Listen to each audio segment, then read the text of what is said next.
Hello, friends, and welcome to Adventures in Pixie Land. My name's Amy. I'm an ordained minister, and we are in Bible study. We are in the NIV. We're in the book of 2 Kings, and we are in chapter 12. Joash repairs the temple. In the 7th year of Jehu, Joash became king, and he reigned in Jerusalem 40 years. His mother's name was, I'm going to say that's Zibiah? Okay. Zibiah or Zibiah, Z-I-B-I-A-H. She was from Beersheba. Joash did what was right in the eyes of the Lord all the years Jehoiada, I'm pretty sure I'm pronouncing that right.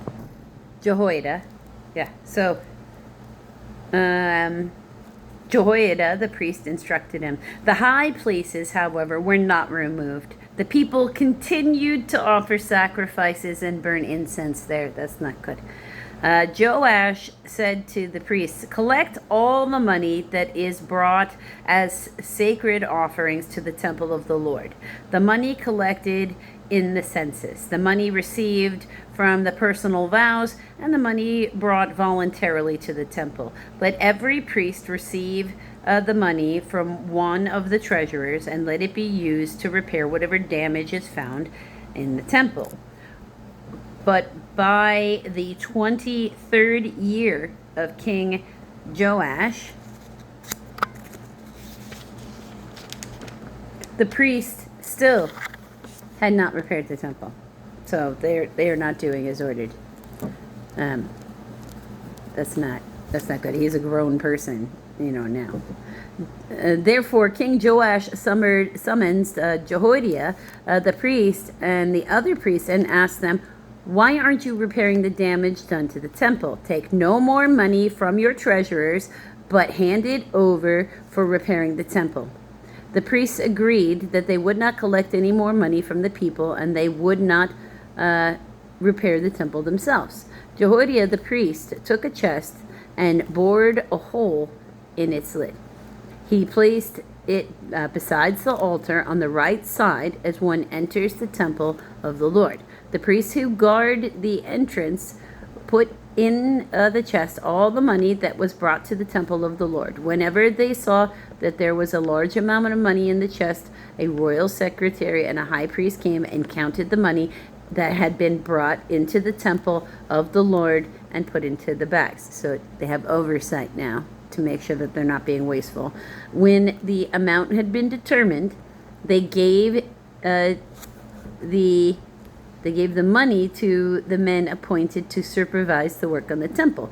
With it, they paid those who worked on the temple of the Lord, the carpenters and builders, the masons and stone cutters. They purchased timber and dressed stone for the repair of the temple, and met all the other expenses of restoring the temple.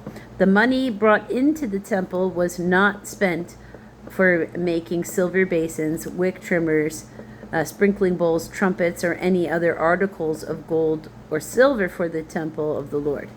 It was paid to the workmen who used it to repair the temple. They did not require an accounting from those to whom they gave the money to pay the workers, because they acted with complete honesty. The money from the guilt offerings and sin offerings was not brought into the temple of the Lord. It belonged to the priests. About this time, Hazael, Hazael, pretty sure I'm still saying that right, king of Aram, went up and attacked Gath and captured it. Then he turned to attack Jerusalem, but Joash, king of Judah, took all the sacred objects dedicated by his fathers, Jehoshaphat, Jehoram, and Ahaziah, the kings of Judah, and the gifts he himself had dedicated, and all the gold found in the treasury of the temple of the Lord and of the royal palace, and sent them to Hazael, king of Aram, who then withdrew from Jerusalem. And there's proof of that. outside of anything in the Bible. You can find proof of that in historical records for the kingdom of Aram, which did go about conquering all kinds of places during their time. There was one particularly big, important king who also built out his kingdom with like fortified walls. I mean, he did, for his kingdom, he did a lot of stuff. But it's, I don't know if it's the same name, but it's a culturally accepted behavior, roaming around and conquering. But amongst all of these at this time frame, I mean, it's the BC era. It's not like, on the continent of England, the Celts weren't, fighting with each other constantly over land on the English continent.